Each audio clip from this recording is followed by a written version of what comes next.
청교도들의 묵상 방법. 첫째, 신정 묵상은 자주 해야만 한다. 하루에 2회 정도?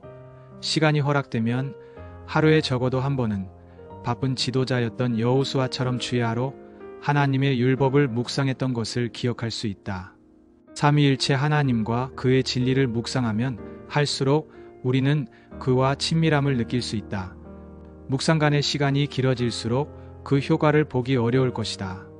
윌리엄 베이즈는 만일 새가 보금자리를 오랫동안 떠나 있으면 알들이 차가워져서 부화되기 어려울 것이다. 하지만 자주 알들을 품어주면 부화되는 것이 어렵지 않게 된다.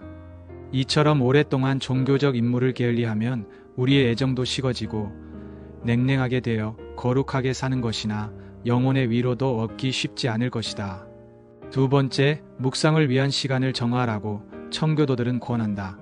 생략하고픈 많은 유혹들에 반대하여 당신을 보호하거나 임무를 행하기 위해서 자신을 위한 시간을 정하라고 백스터는 권한다.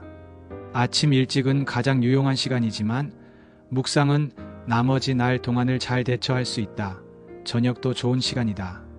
바쁜 주중도 언제든 시간을 내어 정기적으로 묵상하는 것이 좋다. 나를 훈계하신 여호와를 송축할지라 밤마다 내 심장이 나를 교훈하도다. 묵상의 은혜로운 시간들을 위해 주의를 사용하라.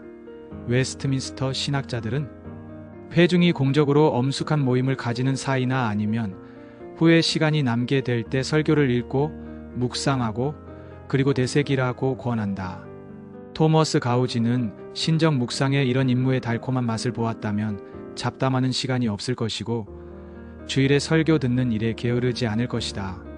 백스터는 또 말하기를 보다 적당한 날은 우리 주님께서 땅에서 부활하셨던 날보다도 하늘에 승천하신 날이고 죽음과 지옥에 대한 승리로 가득 찬 날이고 천국을 소유하도록 하신 날이다. 묵상을 위해 특별한 시간을 사용하라. 청교도들에 따르는 예들을 보면 1. 하나님께서 자신의 영혼을 특별히 부흥시킬 때 2. 고통, 두려움, 보호 또는 유혹을 통해 마음의 평정을 찾기 어려울 때 3. 죽음에 임박했을 때 나이가 들거나 육체가 연약해지거나 또는 죽음을 직면했을 때 우리의 운명이 멀지 않았다는 것이다. 4. 설교에서나 성찬에서 또는 하나님의 심판, 자비 또는 행위를 직면했을 때 아연이 뜨거울 때 두들기는 것이 가장 좋을 때이다. 5. 중대한 임무를 행하기 전에 마치 주님의 성찬을 거행하기 전 그리고 심오하게 겸허한 시간을 가져야 하는 시간 또는 안식일 전이다. 세 번째, 당신이 자신의 영혼에 전해졌던 느낄 수 있는 유익을 발견할 때까지 정규적으로 묵상하라. 베이즈는 묵상이 젖은 나무에 불을 지피려고 노력하는 것과 같다고 했다.